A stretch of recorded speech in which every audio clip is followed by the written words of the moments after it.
Okay. I'd like to welcome you to the show. My name is Doni Glover, and we're having some challenges getting our guests in, but we're going to start off with prayer. I'd like to start the week off right. Gracious Lord, make us truly thankful for this day. Bless this show. Bless us to touch someone, to help inspire someone, to help empower someone. And we promise, Lord, to give you all the praise and all the glory in your name. Amen. So, oh, there we go. Donnie, all right. Good morning. Good morning. Good morning, sir. How are you? I'm well. Man, I like that tie. Oh, thank you, man. Shucks. I got it on just for you, brother. Just for you. I was in sweatpants. So, how have you been? I've been well, busy but good. Are we recording yet? We are live. Oh gosh, Welcome to the show. good to be on, man. It's good to be really with you, especially as we start a new month. And so many things, so much exciting news is going on. So to be able to be on the show with you, man, this morning is truly an honor.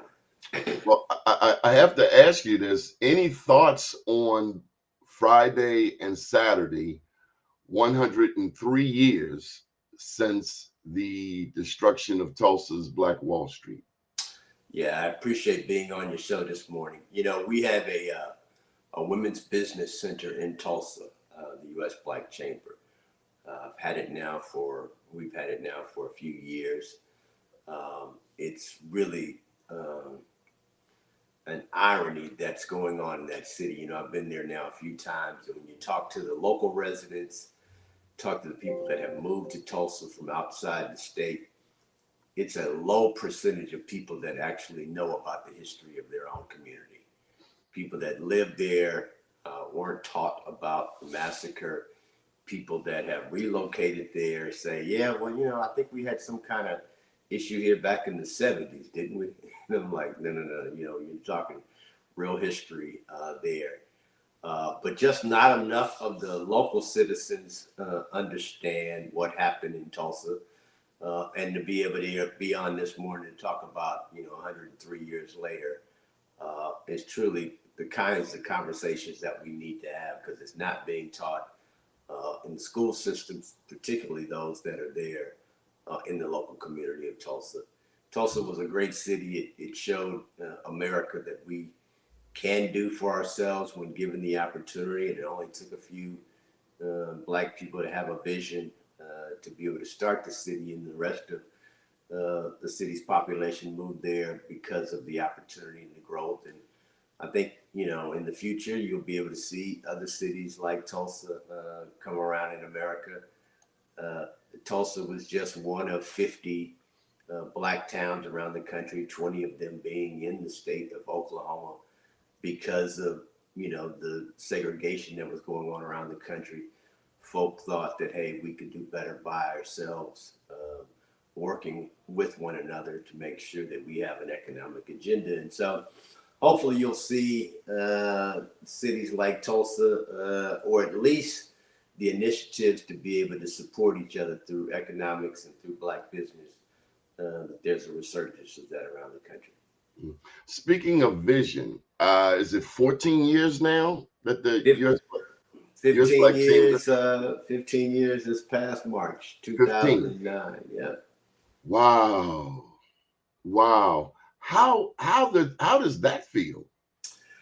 You know, Donnie, I think it's one of those situations where I was listening to a poem this past weekend, and really, when you're called into your own vision, sometimes you don't really know what the outcome of that's going to be, what the future of that's going to be. But when you're called to do something, you jump in with both feet, with the full commitment, and you work to see what's going to happen, without knowing about the, you know, profitability of a vision, the diligence that it's going to take to get that vision implemented. You do things with faith.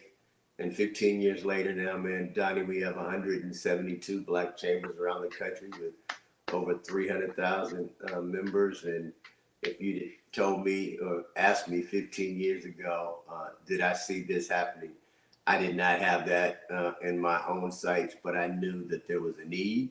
I knew that there was an opportunity, and I just raised my hand and said, "How can I participate and how can I lead?" And so, just truly an honor to be here 15 years later, especially in a community like Washington D.C., where there's so much going on, so much opportunity, and so U.S. Black Chambers has created a voice and a lane for itself to be here for Black-owned businesses. I got a pointed question to ask you. We now have President Biden seeking re-election. How was it operating the chamber under the previous administration? We came here under the administration of Barack Obama, the first Black president. And Donnie, that's when you and I first met. Had the opportunity to have you at the White House with us early on in our existence. And I really believe that at the time there was this, just resurgence going around the country of a Black agenda. For so often, and you'll hear me say this, most of the programs that are being created were created around minority. And I've always stated that I'm not a minority. I'm a Black man, and there are different issues and needs for Black men and Black business owners versus those of any other ethnic group. And when you talk about minority participation, sometimes we get left off. We asked then Vice President Biden to be three things: intentional, transparent, and accountable. And it's ironic that we're having this conversation this morning about Tulsa, because before we endorsed him and backed him, we said, hey, we wanted to know about what was being done in reference to the Black business community. And he traveled to Tulsa, Oklahoma, went to our facility in front of the birthplace of Black Wall Street, where the monument is. And for the first time in this country's history, he disaggregated the numbers. And what we heard was, of the $960 billion that this country spends each year on products and services, that the Asian community was receiving roughly 1.8% of the spend. The Hispanic community was receiving approximately 1.71% of the minority spend, and the Black business community was receiving 1.5% of the minority spend. And so I've always said the minority conversation has not helped the Black business community at all. And so you say, well, who's receiving all this minority spend? And it is white women that have benefited the most. They receive roughly 78% of all of the minority spend. And so even when you hear the President of the United States saying, hey, I want to increase the minority spend from 11% to 15%, we as a people have to be smarter than that and say, okay, well, what does that really mean to me? What does that really mean to my community? What does that mean to my business? And so the U.S. Black Chamber has been very intentional about the conversations that we're having, about the advocacy that we're doing, because we are more concerned about what's happening in the Black business community than the minority business community. So you asked the question about, well, how has it differed between the Biden administration and the Trump administration? You also have to understand that while Trump was president, we had COVID-19, so that was a big tragedy, and the murder of George Floyd. And so although the administration slowed down its spend with Black firms, it really destructed most of the Black and minority initiatives. It was corporate America that had stepped in and understood what minority and Black businesses needed. And so although it was a very difficult time to work with the administration, corporate America understood that there needs to be a thriving minority community for America to be strong as well. Who else is advocating for Black business? Donnie, I try to keep my head down and do my job. I know that when we talked to the CBC members, we had meetings with Hakeem Jeffries, uh, Congressman Horsford, and even Yvette Clarke just last week. They understand the need and the advocacy and the support that Black business owners that they have. They're Black business owners themselves. Many of them come from Black communities, and so they definitely get it. And I think you'll even hear the Vice President of the United States going around now doing her economic tour for Black America, and she's having intentional conversations about what this administration has done for Black-owned businesses. And I will say that for the first time, we're really hearing a conversation about an economic agenda for Black businesses. We were with her in Atlanta, where she kicked the tour off. Then she went to Detroit, where I had the opportunity to introduce her. And then after that, she was in Milwaukee just 2 weeks ago. And then last week, she and the president were in Philadelphia having a conversation with Black America.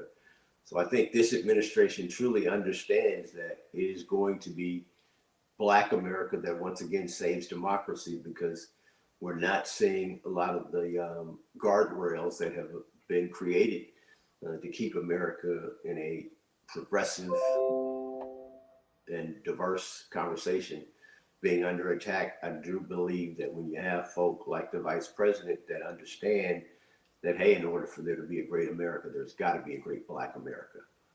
And in order for there to be a great Black America, there's got to be great Black businesses. And so the U.S. Black Chamber is here to ensure that we do have all the resources and at least the conversation about making sure that Black businesses have what they need to ensure long-term sustainability. Here in the state of Maryland, we have an African-American woman who's running for U.S. Senate, Angela Alsobrooks. As a Marylander, what should I be looking to hear from Prince George's County Executive Angela Alsobrooks? And what should other Marylanders hope to hear from her? This is a 30% Black state. Minority business enterprise has been a term that has been referenced over the years. It's not something that I hear a lot about these days, although, you know, I constantly push it here on this network. What should we be looking to hear from an Angela Alsobrooks, hopefully? Well, you know, we try as an organization to stay as neutral as possible when it comes to local politics, because we represent so many different districts and states as well as races. But Angela has shown her ability to be able to lead. And again, when we're asking candidates and we're talking to candidates and asking individuals about what they should be looking for from candidates, again, we talk about the three things. The intentionality, we want to know exactly what she's going to do for Black homeowners, Black businesses, and Black voters. We want to know the transparency. So we want to know what's behind the conversation. Where are the numbers? Where is the data? Where is she starting, and what is her goals to really be able to improve the conditions that are happening here in the state of Maryland? And lastly, the accountability. After you say these things, you make these commitments, and you even just aggregate the spending of the state. We want to know what's going to happen if those promises aren't kept. More importantly, how can we as citizens and business owners, as advocates, help to make sure that they happen? But if not, we've got to make sure that we're going to be holding candidates, including Angela, accountable for making sure that Maryland is the best state in the country. Going back to the Obama administration, there was Kevin Lewis. Since then, there's been Erica Lowe and currently Roderica Applewhite. Any thoughts on why it's important to have Black people in those positions reaching out to Black media? Yeah, you know, the U.S. Black Chamber partnered with the National Association of Black-owned Broadcasters last year. We took over that organization because we understood the importance of good conversation, good media.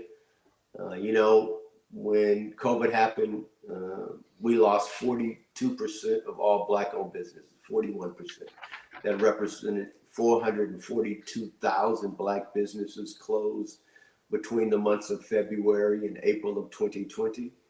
And when we surveyed them, the majority of them said that they went out of business, not because of lack of acumen or in the wrong business, or even for that matter, lack of capital. It was lack of information. We just did not know where and what we should be doing as a community because we were getting information from untrusted sources. We were getting information late. We were getting information that was inaccurate. And so we feel like having direct communications from trusted Black media sources to Black communities and Black business owners and just Black listeners and consumers is extremely important. And to be able to get that information directly from a Black source at the White House is very important.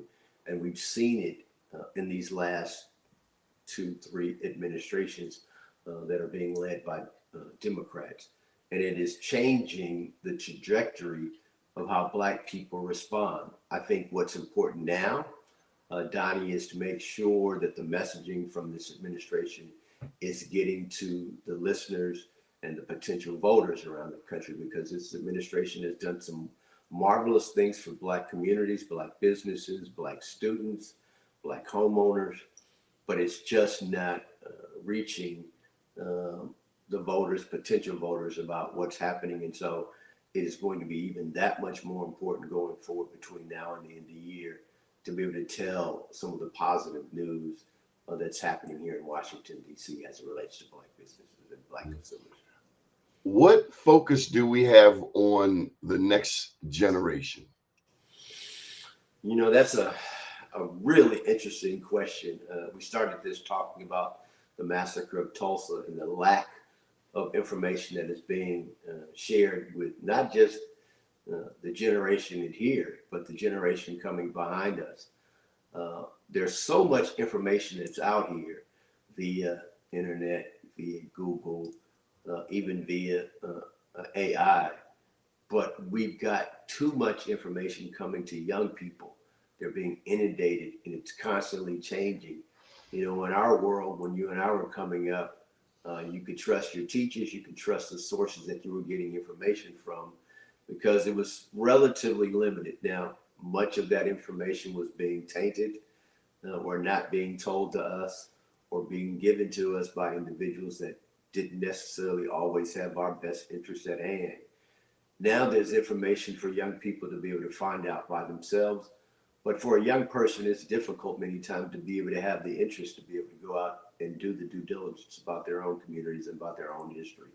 So it's going to be left up to individuals like yourself and me and others to make sure that we're passing on the information that was important to you and I, to make sure that we're making good decisions, as well as making sure that we have the consistency of information being shared to the generation that comes behind them. What we have seen is, as information is being watered down or whitewashed, we're losing much of the pride that we've had in our communities. You'll see that, you know, many Black people were talking about, and I don't want to get into a whole lot of politics, but, you know, hey man, we got to remove the Robert E. Lee statues. And I've always felt just the opposite. I've always wanted the statues to be in existence so that we would never forget their history. Because once you start dealing with other people's history, then that's when they want to remove your history. So the days that we had in Southern Virginia and Charleston, when we were talking about the Jews would not replace us, I was more upset about the fact that we lost the only Black-owned bank in the state of Virginia. So I say many times we get caught up in other people's fights and other people's history, and we're not talking about our future. I'm more interested in where will Black people have the opportunity to continue to bank with Black-owned banks than about a Robert E. Lee statue. I want my children and potential grandchildren in the future to never forget about the history that white people had. And by removing statues and monuments of the sort, they can change their history and think that they were always good people. And you and I know better because we've seen it, we've lived it. And I think it's important to be able to also share that information with the generations that are coming behind us so that they can continue to make the strides and the steps to move our communities forward. One piece of history that you have shared with me over the years that I've never forgotten is about Dallas having the first Black chamber. Tell me about that. Yeah, in Dallas, Texas, in 1926, the Dallas Black Chamber was started because of many of the challenges that were being forced on cities like Tulsa, Oklahoma, around the country. We could not find places to spend our money. We couldn't find places that were going to support us. Segregation was terrible. And so the economic thought leaders in the city of Dallas created a Black Chamber of Commerce because they could not be included in the majority chamber or the Dallas Chamber of Commerce. And so the Dallas Black Chamber was created, and it is still in existence today. Matter of fact, their previous president is now the chamber chairman of the board, Mr. Charles O'Neill, who's now the president of the Texas African American Chamber of Commerce. And so we're very proud to have them as one of our members. And you're going to need strong advocates in local communities and local states.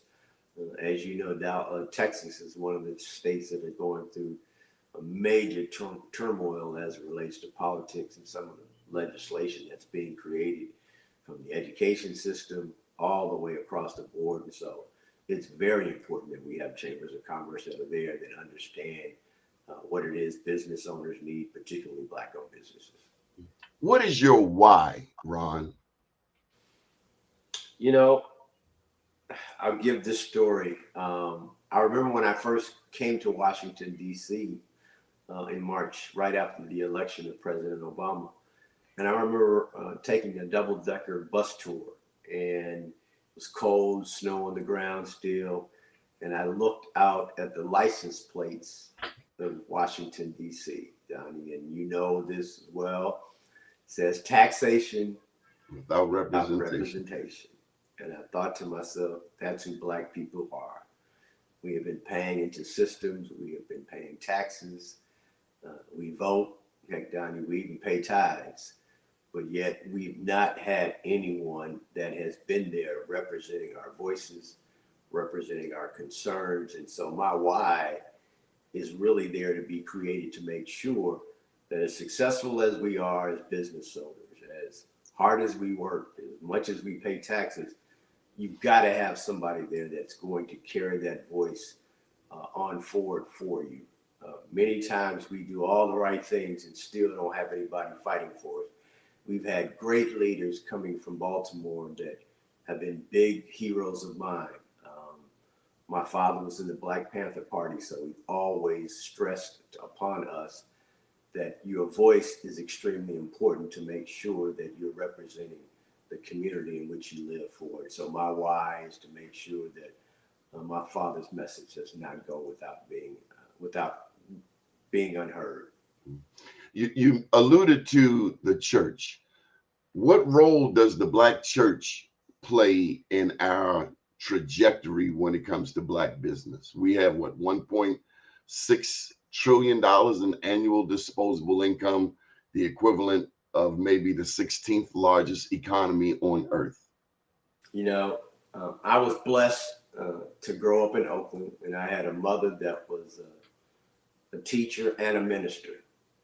So I say I'm well educated, went to 2 HBCUs, and I also know my Lord and Savior Jesus Christ.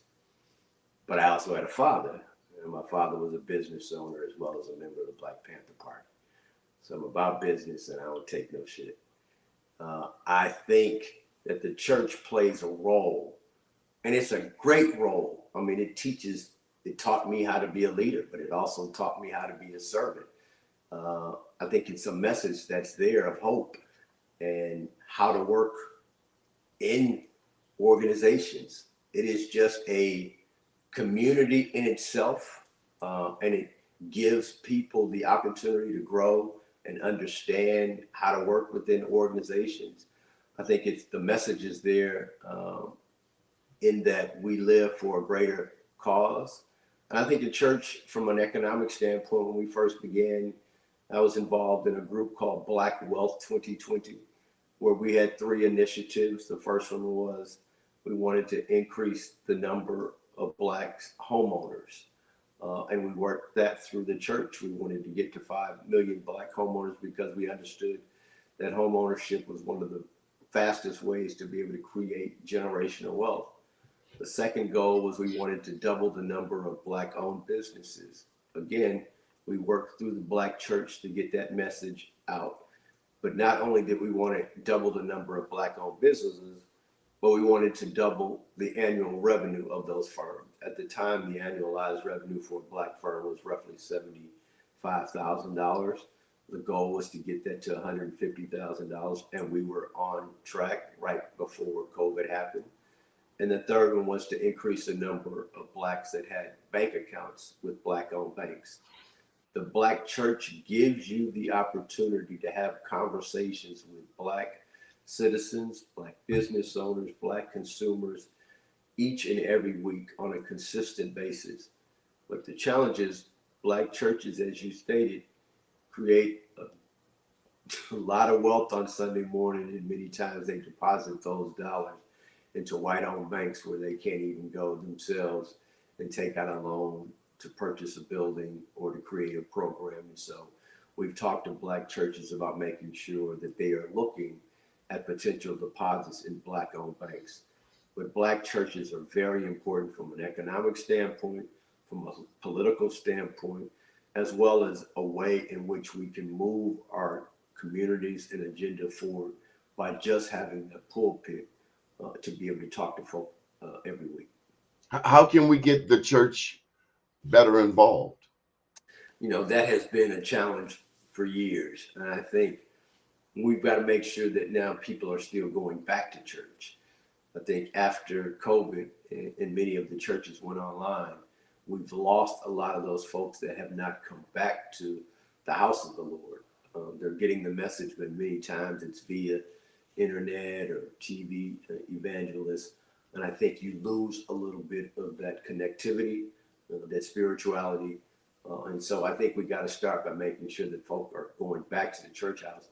But I also think that churches have the responsibility of being involved, more involved in their local communities and economic conversations in those local communities, because they can do so much.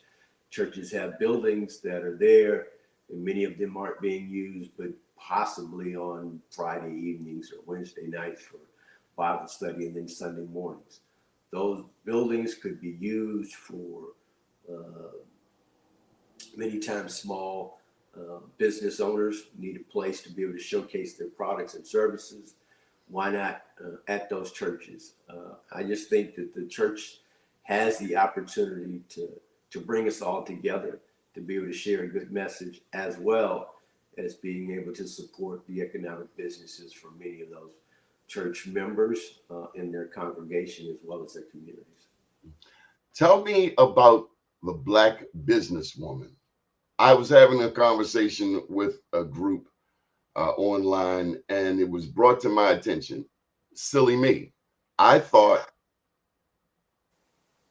that Black women were doing better than anyone in our community, but it's I'm not sure. I am hearing that Black men actually fare better in the realm of business. What's the reality?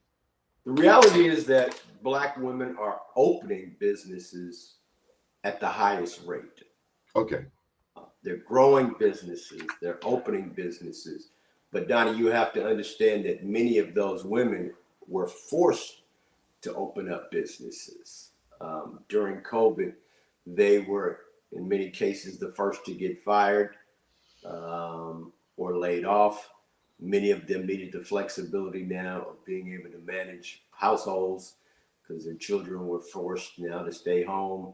Husbands were forced to stay home. And so women needed the flexibility of being able to be able to create an income while still managing their families.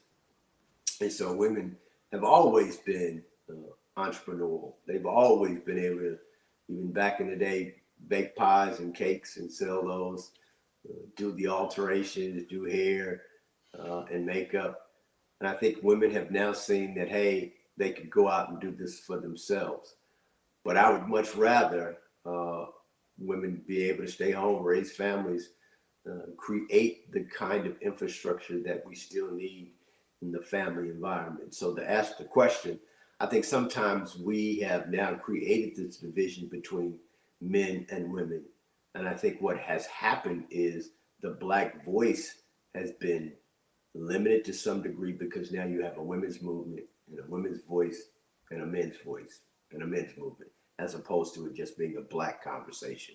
It's a Black woman conversation or it's a Black men conversation. And now you have Black men and women competing against each other as opposed to supporting and collaborating with each other. And so I don't really look and saying, okay, well, Black women are doing great, Black men are doing great. Black businesses have challenges. We've got to look at us collectively. I want you to understand this. Black women spend doesn't get counted in the federal government as a woman spend.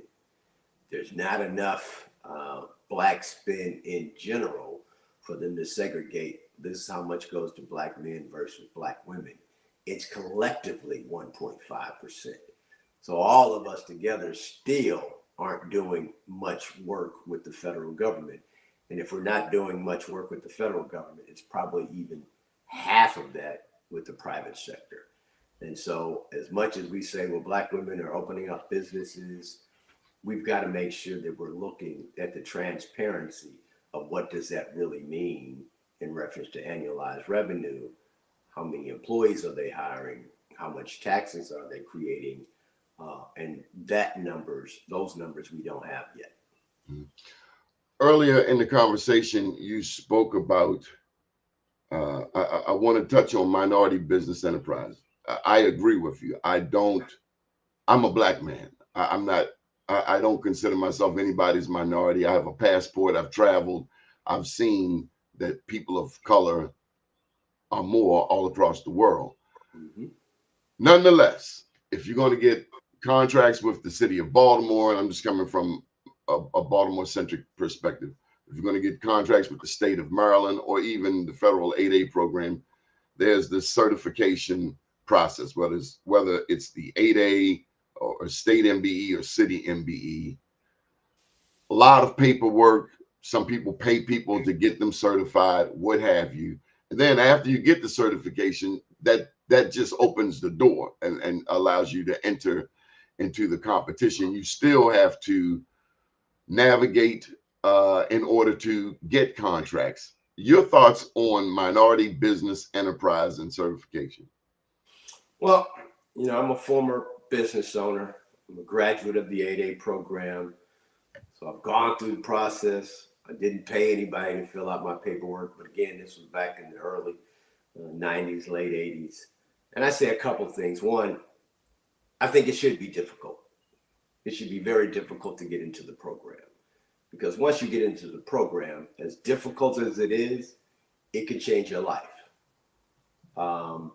I was a very successful business owner before getting into the 8A program, and I was bidding on jobs in the thousands of dollars, sometimes in the hundreds of thousands of dollars. The day I became 8A certified, I was bidding on jobs in the millions of dollars. If you aren't prepared, if you don't know your business, the program is only 9 years. Many businesses get into it because they hear about the opportunity. They are in it the first few years trying to figure out how to navigate. And before you know it, it's time for them to exit the program. And so I say spend the time to go through the process of filling out all the paperwork yourself. It will make you understand your business. It will make you understand the process of doing work with the government. And now you won't be leaning on someone else, a third party that you paid thousands of dollars to fill out your paperwork to now figure out, well, how are you going to implement and use this certification process? I would also say that it's not for everyone. There are certain NAICS codes, or for some folks, six codes, that do better than others. But let's change the conversation. Right now, today, The CHIPS Act has $81 billion of opportunity, and no one is talking about that. The 8A program, yes, has great opportunities. Many of the programs and opportunities from the cities and states are great, but $81 billion is a lot of money. We've got to be more intentional of where we go fish. I'd much rather fish in the ocean, deep sea, than in a local pond where the fish only have the opportunity to grow so large.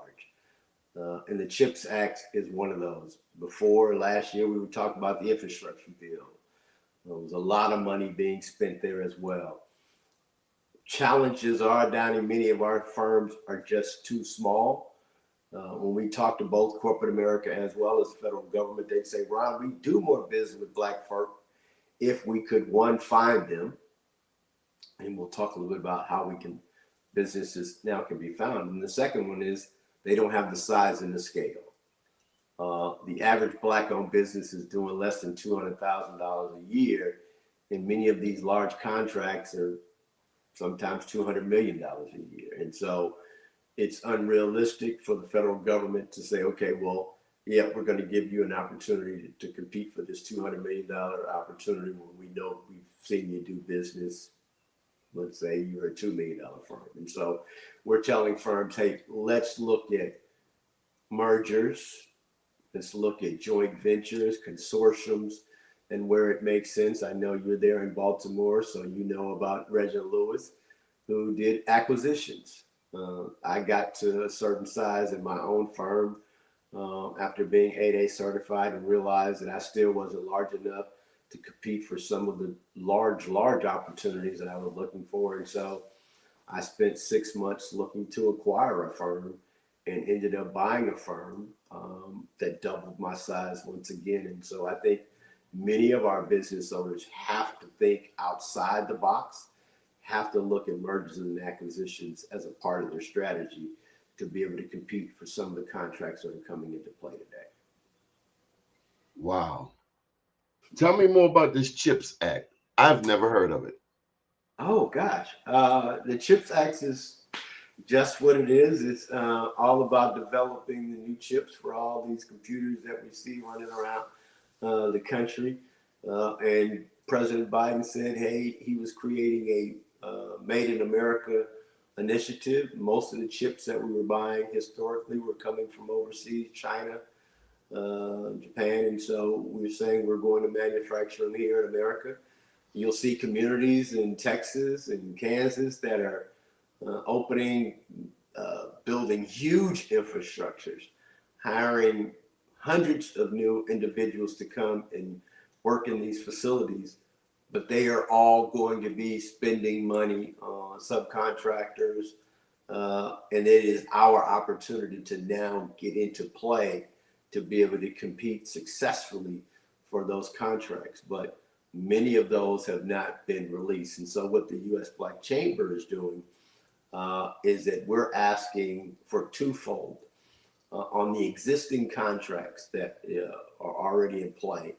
Those that are coming up during the fourth quarter of 2024, first quarter of 2025, we're asking for transparency. Let us know when those contracts are coming up. How much did you spend on those contracts? Who did you award those contracts to?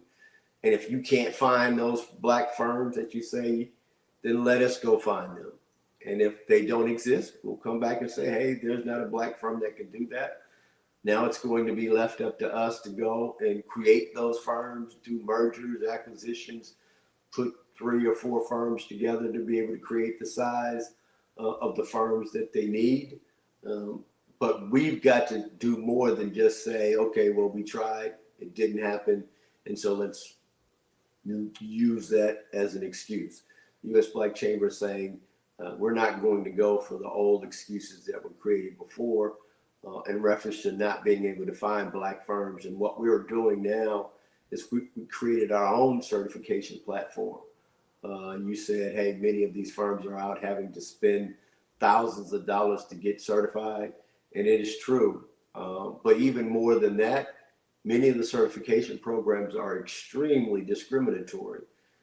i.e., you've got to go find a birth certificate of both your mother and father that either say Negro and or colored on their birth certificate, depending upon the year that they were born. And in today's environment, it's very difficult for you to be able to find, in many cases, both mother and father.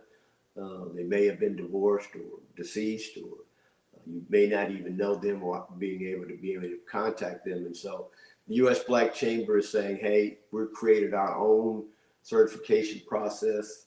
It's now close to 4 years old. We have over 30,000 businesses that have been through the process. And most importantly, Donnie, it's free of charge. We don't feel like the Black business owner should have to spend money to be able to show me that he is a Black firm.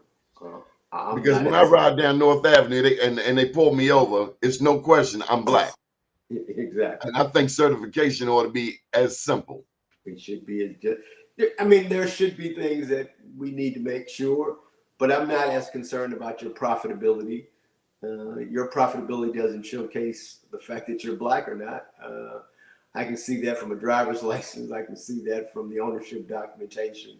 And so we've removed some of the stigma of being a Black firm from you. But there are things that I'm going to ask you virtually that many Black business owners will have different answers to many white business owners. I'm going to ask you, did you ever see Roots? When did you see it and what was your experience? There are certain things that we need to know from you that will showcase, in fact, of the matter if you really are an African American or a Black person. Ron, when you think about the history of racism in this country, and you alluded to Roots, I think that was 1979 for some reason. Maybe it was. No, it was before then. It was like 1973. 73. Yeah. And you think about where we are today. I guess this is more of a rhetorical. Racism is just so stupid. Everybody makes money when we act like we have some common sense. Racists miss out on business, but yet we're worried about overseas. I don't. Have you figured it out? When you get the answer to that, let me know, man. That is the $10 million question. I think it will change the trajectory of the Black community. I think in many cases, there are issues that are worldly, that are important to the United States. But I think there are issues that are important to Black America that are more important than anything that's going on anywhere else in the country or the world. I think we've got to be, again, intentional about the conversations that we're having. We got to be transparent about what it really means to you, to your family, to your community. And then we got to be accountable. We've got to make sure that we're holding elected officials, we're holding policymakers, and we're holding just decision makers accountable about the decisions that they're making that impact our lives. This segment is being brought to you by STEMCityUSA.com. Ron, I'm not sure if you're familiar with Dr. Tyrone Taborn, but he's our fearless leader who is involved in the metaverse. He's one of the largest Black publishers in the United States. He created Black Engineer Magazine, Hispanic Engineer Magazine, and now STEM City USA, where we're actually in the metaverse. With that backdrop, where is AI going? Yeah, man, that's a great question. If you had asked me 2 months ago about AI, I remember doing a little bit of due diligence about Black excellence, because that was a term that was being used. And when you said to AI, Black excellence, Donnie, the only thing that would come up was just attractive Black people. There was no data. There was no facts. There was no history there. It was just pretty Black men and women. And that's what they thought of AI, of Black people, of Black excellence. I think where we've got to be very intentional, and I'm happy to hear you say that your leadership is in journalism, because we've got to now start to tell our story and make sure that it's being input into AI as it's real, as it's authentic.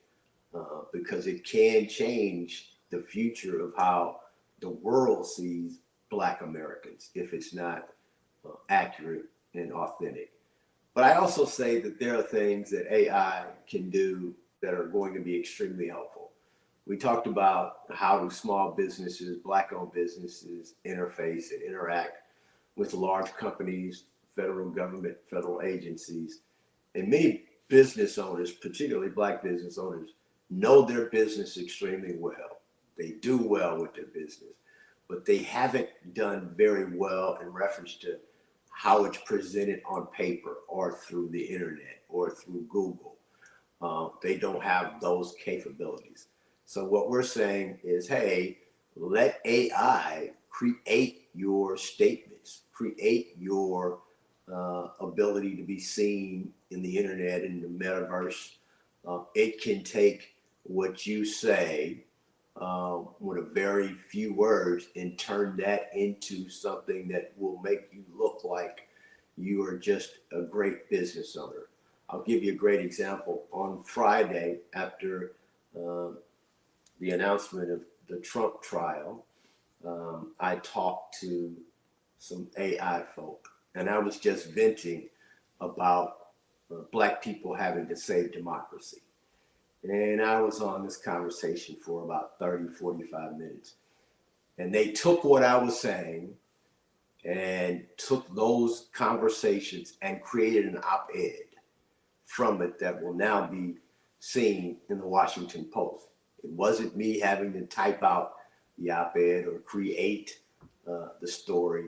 They took my regular conversation and the concerns that I had about what was happening and created an op-ed out of it using AI. So there's some great tools, some great resources that can be utilized through AI. We've just got to make sure that we're using it to benefit our communities and businesses. Ron, I tried to be optimistic like you. We were having a conversation about the Trump verdict, guilty on all charges. And there's one side that says, so what? It means nothing. But I don't think that. I think it's the beginning of something. And I just do. My mama said, God rest her soul, God don't like ugly and care less for beauty. I don't think you can go around doing wrong, treating people mean, and it not come back around. And it hit me yesterday. It hit me like the sun in Africa. If this cat does get elected,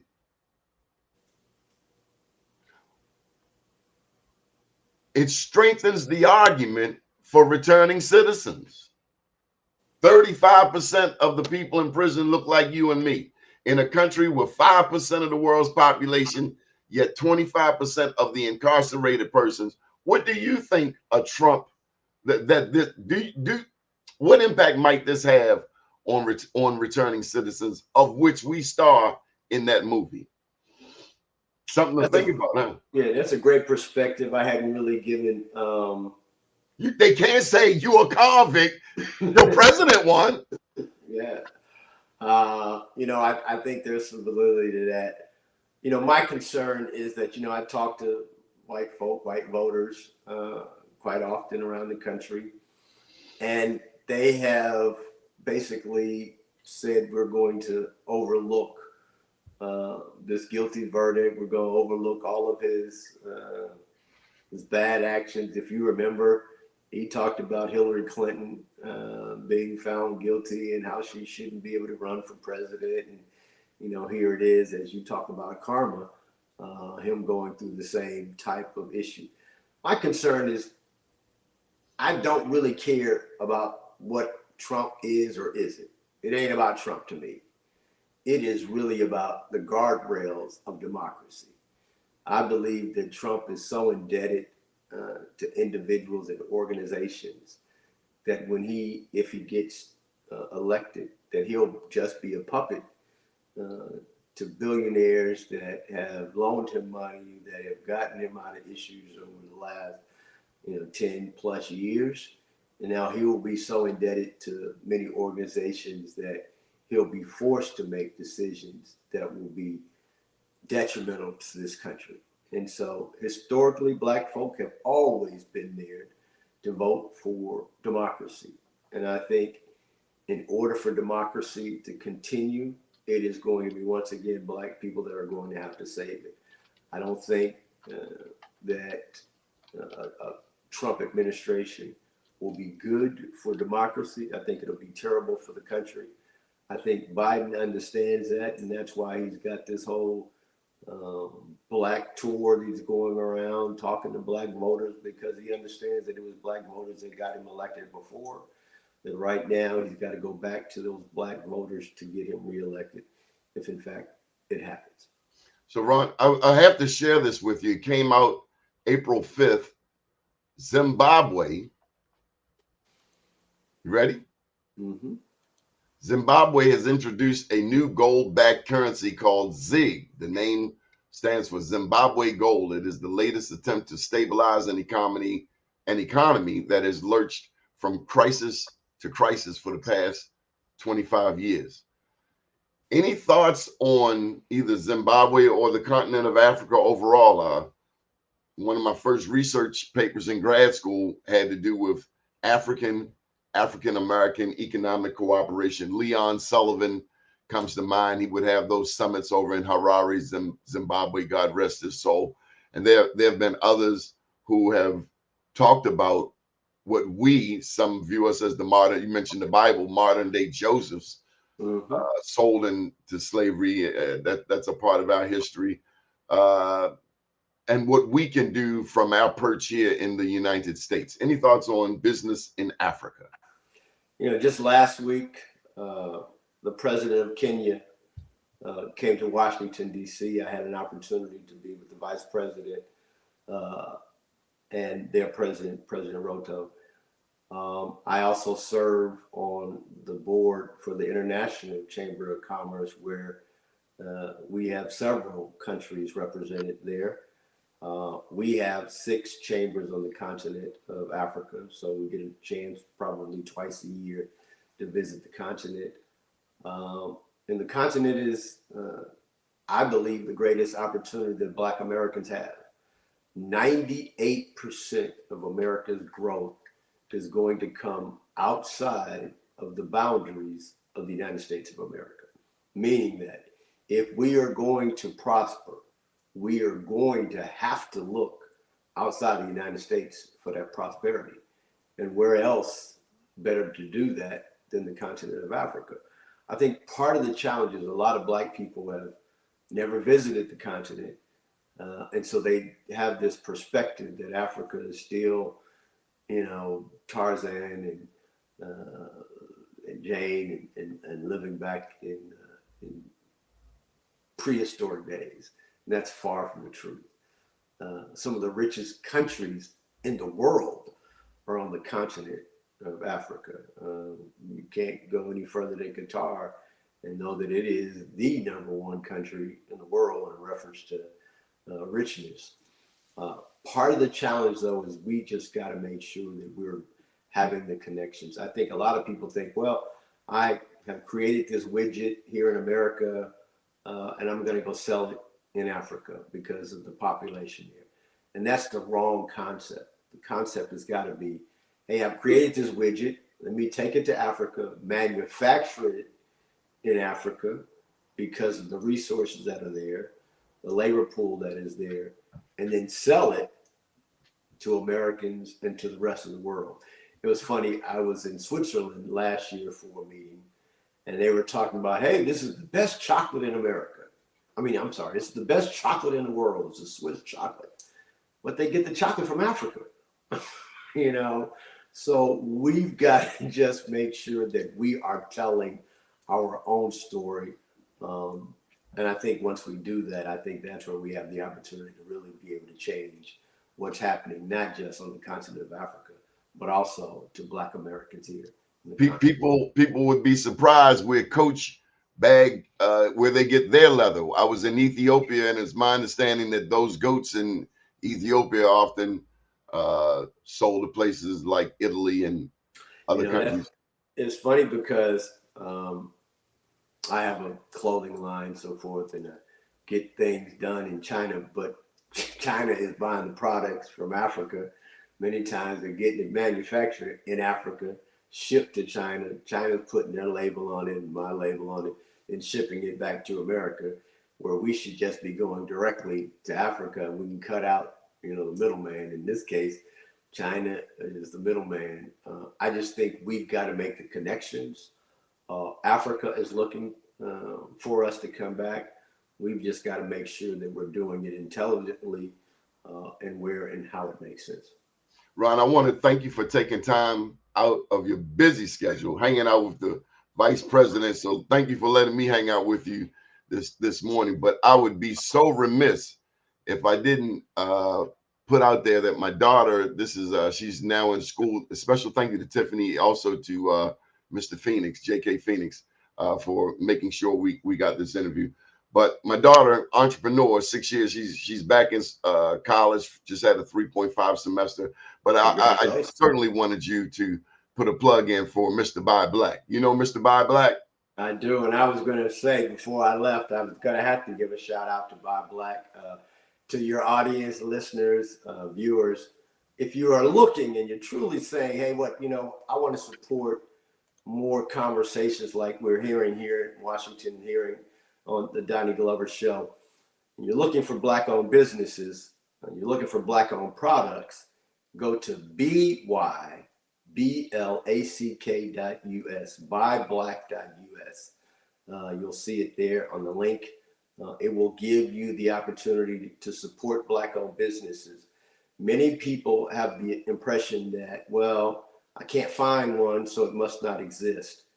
You can find businesses and products that are created by Black people. And if you are a business owner, make sure you're onboarding your business at www.byblack.us as well, so that it can be found. There are city pages, so you can go to cities and find out what's going on in their cities in reference to Black culture, Black businesses, as well as just Black media, Black churches, Black banks, to be able to support Black initiatives around the country. And so we're so excited about the future of Buy Black. We're so impressed with what we've seen, the successes that the business owners are now experiencing that are onboarded on the platform as well. So again, thank you, Doni, for allowing us to be on this morning. Truly an honor, and we're looking forward. The last thing I want to say is to all your listeners, vote. It is going to be extremely important that Black people vote in this election, as well as not just the national, but your local, state. Folk like Angela Alsabrook are going to be important because we can only do as much work as our elected officials are going to support. So again, thank you for allowing us to be on this morning. If you're wanting to find out more information about us, you can also visit our website at www.usblackchambers.org. Thanks again, Doni, for having us. Ron, you're a godsend. I've bumped into you at the White House. I've bumped into you in Portland, Oregon at the National Newspaper Publishers Association. But all of that happened, of course, thanks to the good Lord, but also Michael Graham. So shout out to Michael Graham. Yes. Thank you so much. Us. Lastly, our national conference is July 17th through the 20th. Michael Grant will be with us. He will be kind of giving a historical perspective over the last 15 years of what the National Bankers Association, the Black-owned banks, have done with the U.S. Black Chamber to ensure that we have a good economic agenda. You can find us. We'll be at the Waldorf Astoria in Washington, D.C. That Tuesday we'll be going on Capitol Hill. Wednesday, Thursday, we have great conversations, and then Friday we'll be at the White House. Appreciate the opportunity, man, to be able to talk to your listeners and viewers. Again, man, you're like a little brother to me, man, that I didn't have, but I consider you to be one of them. Always. Thank you very much, big brother. Thank you. Good morning, world.